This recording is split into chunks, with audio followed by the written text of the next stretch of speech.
Hello, welcome to exam rewards. मैं रश्मि ओझा। आज हम कक्षा 9 हिंदी व्याकरण से अलंकार पढ़ेंगे, जिसकी डिमांड आपने कमेंट बॉक्स में की थी। तो आज हम हिंदी व्याकरण का अलंकार पढ़ेंगे। तो चलिए बिना देरी किए हुए हम अलंकार पढ़ते हैं। अलंकार का शाब्दिक अर्थ होता है आभूषण या गहना। जिस प्रकार आभूषण स्त्री की सुंदरता को बढ़ाते हैं, उसी प्रकार काव्य की सुंदरता बढ़ाने वाले, उसमें चमत्कार पैदा करने वाले अलंकार होते हैं। तो यहाँ पर हम कह सकते हैं कि अलंकार काव्य सौंदर्य बढ़ाने के साधन है। अलंकार के 3 भेद हैं: शब्द अलंकार, अर्थ अलंकार, उभय अलंकार। ठीक है। शब्द अलंकार क्या होता है? जहाँ शब्दों से काव्य में सुंदरता बढ़े, वहां पर शब्द अलंकार है। शब्द अलंकार में से भी हम 2 अलंकार पढ़ेंगे यहाँ पर, अनुप्रास, यमक, श्लेष हम कक्षा 10 में पढ़ेंगे। आपके सीबीएसई कक्षा 9 में अनुप्रास और यमक दिए हैं। हम यहाँ पर अनुप्रास और यमक पढ़ेंगे। चलिए, तो अनुप्रास अलंकार क्या होता है? जहां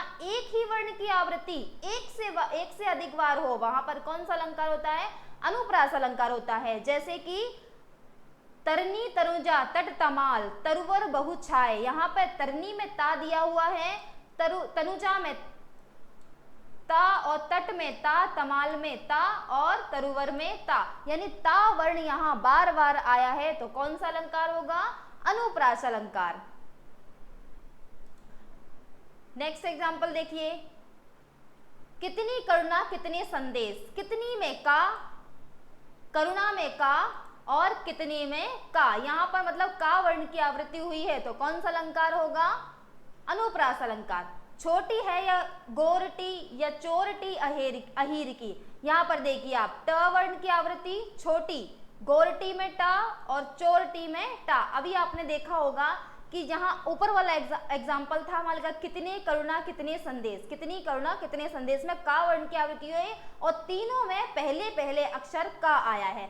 दूसरे एग्जाम्पल में छोटी है या गोरटी या चोरटी अहीर की, टा वर्ण की आवृत्ति हुई है और सेम प्लेस पर है, यानी लास्ट वाला शब्द का लास्ट वाला वर्ण क्या है? एक जैसा है। तो कौन सा अलंकार होगा? अनुप्रास अलंकार।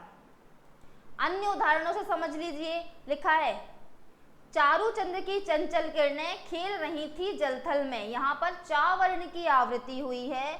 अच्छा, वो सुना होगा आपने, चंदू के चाचा ने चंदू की चाची को चांदनी चौक में चांदी की चम्मच से चटनी चटाई। कौन से वर्ण की आवृत्ति हुई है? चा। तो कौन सा अलंकार होगा? अनुप्रास अलंकार। अच्छा, आप एक वो और बोलते हैं, खड़क सिंह के खड़कने से खड़कती हैं खिड़कियां, खिड़कियों के खड़कने से खड़कता है खड़क सिंह। तो कौन से वर्ण की आवृत्ति हुई है? ख वर्ण की। तो कौन सा अलंकार होगा?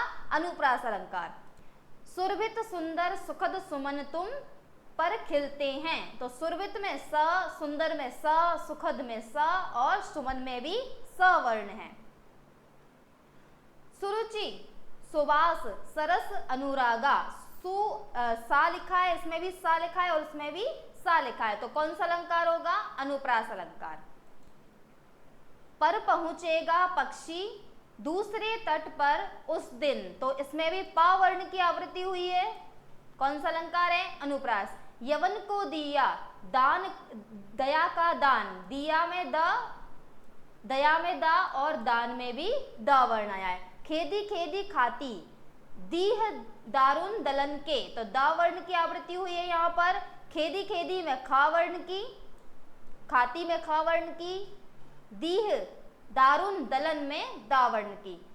कालिंदी कुल कदम्ब की दारन, इसमें का वर्ण की आवृत्ति हुई है। विमल बाणी ने बीणा ली, विमल बाणी ने बीणा ली। कौन से वर्ण की आवृत्ति हुई है? आप बोलेंगे व वर्ण की। तो सही है। चलिए नेक्स्ट समझते हैं क्या है यमक अलंकार। यमक अलंकार क्या होता है? जब काव्य में एक ही शब्द एक से अधिक बार आए, ठीक है, एक से अधिक बार प्रयोग हो और हर बार शब्द का अर्थ भिन्न हो, वहां पर कौन सा अलंकार होगा? यमक अलंकार। एग्जाम्पल से समझ लीजिए। कनक कनकते 100 गुनी मादकता अधिकाय। यहाँ पर कनक कनक 2 बार दिया हुआ है। एक बार कनक का अर्थ सोना है और दूसरी बार में कनक का अर्थ क्या है? धतूरा। तो इसमें क्या अर्थ होगा इसका? कनक कनकते 100 गुनी मादकता अधिकाय। कनक यानी सोना धतूरे से 100 गुना ज्यादा नशीला पदार्थ है। आगे देखिए, 3 वेर खाती थी वे 3 वेर खाती है। तीन बेर क्या खाती है, बेर, बेर वर्ड की आवृत्ति हुई है, बेर शब्द की आवृत्ति हुई यहाँ पे। अच्छा, पहले लिखा था अनुप्रास अलंकार, आप बोलेंगे अनुप्रास और यमक में क्या अंतर है, तो देखिए अनुप्रास अलंकार क्या था, जिसमें हमने वर्ण की आवृत्ति थी, यहाँ पर शब्द की आवृत्ति है, शब्द की आवृत्ति होगी और शब्द का दोनों बारी क्या अलग अर्थ निकलेगा, ठीक है। तो बेर, यहाँ पे एक बार बेर का अर्थ क्या है, बार, और दूसरी बार बेर का अर्थ क्या है, फल, मतलब तीन बेर खाती है, मतलब तीन टाइम खाती है वो, और तीन खाने में क्या खाती है, तीन ही बेर खाती है, तीन, ठीक है।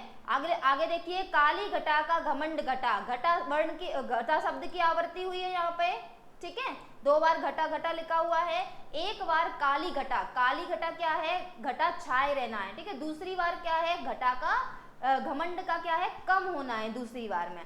तेते तुम तारे, तेते नभ में ना तारे, यहाँ पे तारे का अर्थ क्या है, लोगों से, जितने तुम हो ना, जितने तुम लोग हो उतने तो नभ में तारे भी नहीं है। चलिए अर्थ अलंकार समझ लेते हैं। अर्थ अलंकार क्या होता है, जहां पर अर्थ के आधार पर, अर्थ से अर्थ के कारण आकर्षण या चमत्कार उत्पन्न हो, वहां पर कौन सा अलंकार होता है, अर्थ अलंकार। हाय फूल सी कोमल बच्ची हुई राख की ढेर, यहाँ पर जो फूल है, फूल की कोमलता क्या है, जग प्रसिद्ध है ना, बच्ची को कैसा बताया है, फूल सी कोमल, और वो क्या हो गई है, राख की ढेर हो गई है, यहाँ पर अर्थ अलंकार है। अर्थ अलंकार के कई सारे भेद हैं, जैसे कि उपमा, रूपक, उत्प्रेक्षा, अतिशयोक्ति, अन्योक्ति, मानवीकरण, पुनरोक्ति, प्रकाश अलंकार। लेकिन आपके कक्षा 9 में उपमा और अनुप्रास दिया हुआ है, हम उसको पढ़ेंगे यहाँ पर। चलिए, उपमा अलंकार क्या होता है, जिस काव्य पंक्ति में किसी जग प्रसिद्ध वस्तु या व्यक्ति की तुलना मंतुकों अच्छा बताने के लिए असामान्य वस्तु से की जाए, वहां पर कौन सा अलंकार होता है, उपमा अलंकार। जैसे मखमल के झूले पड़े हाथी सा टीला, हाथी सा टीला बोला है, मखमल के झूले पड़े हाथी सा टीला, टीले को कैसा बताया है, हाथी सा। अच्छा, इसको पहचानने का एक और तरीका है, जहाँ पे सा, सी, से, सरिस ऐसे शब्द आते हैं, वहां पर कौन सा अलंकार होगा, वहां पर उपमा अलंकार होगा। आगे एग्जाम्पल देख लिए, पीपल पात सरिस मंडोला, यहाँ पर क्या पहचान है, सरिस, ठीक है, तो सरिस दिया हुआ है तो कौन सा अलंकार होगा, उपमा अलंकार। राधा का मुख चंद्रमा के समान सुंदर, सा, सी, सरिस या समान, समान भी होगा तो वहां कौन सा अलंकार होगा, उपमा अलंकार। पीड़ा थी बिजली सी विकराल, सॉरी पड़ी थी बिजली सी विकराल, कौन सा अलंकार है, उपमा अलंकार। क्या पहचान है कि यहाँ पर सी लिखा हुआ है। वह दीप शिखा सी शांत भाव में लीन, कैसी कैसी शांत है वो, दीप शिखा जैसी, ठीक है, तो यहाँ पे क्या दिया हुआ है, सी, तो कौन सा अलंकार है, उपमा अलंकार। कमल कोमल कर में सप्रीत, यहाँ स लिखा है ना, सप्रीत, सप्रीत है ना, तो कौन सा अलंकार है, उपमा अलंकार। हीरा सा हृदय तुम्हारा, हृदय कैसा है, हीरे के जैसा, तो कौन सा अलंकार है, उपमा अलंकार। अच्छा, अन्य उदाहरणों से समझाती हूँ। जैसे गाना सुना होगा आपने, कोयल सी तेरी बोली, सुना है, तो यहाँ पे कोयल सी तेरी बोली, सी बोला गया है, कैसी बोली है उसकी, कोयल, कोयल की जो बोली है वो जग प्रसिद्ध है, मीठे स्वर में गाती है, बोलती है, तो कोयल जैसी बोली बोला गया है, तो कौन सा अलंकार होगा, उपमा अलंकार। दूसरा एग्जाम्पल बताती हूँ, चांद सी महबूबा हो मेरी, कब ऐसा मैंने सोचा था, हाँ तुम बिल्कुल वैसी हो जैसा मैंने सोचा था, तो क्या बोला गया है, चांद सी महबूबा, चांद सी बताया गया ना उसको, तो कौन सा अलंकार है, उपमा अलंकार है। चलिए नेक्स्ट पढ़ते हैं, रूपक अलंकार। जग प्रसिद्ध वस्तुओं से गुणों की समानता को दर्शाने के लिए किसी सामान्य वस्तु पर उसकी समानता दर्शाने के बदले सीधा आरोपण कर दिया जाता है, तो वहां पर रूपक अलंकार होता है। मतलब जग प्रसिद्ध वस्तुओं की तुलना नहीं होगी यहाँ पे क्या है, सीधा आरोपण कर दिया जाएगा, तुम वही हो। जैसे मैंने बोला कि तुम शेर जैसे हो, तुम्हारा दहाड़ना शेर जैसा है, तो शेर जैसा नहीं, तुम मेरे शेर हो, ऐसा बोल दिया गया, तुम मेरे शेर हो, तो वहां पर कौन सा अलंकार हो गया, रूपक अलंकार, ठीक है।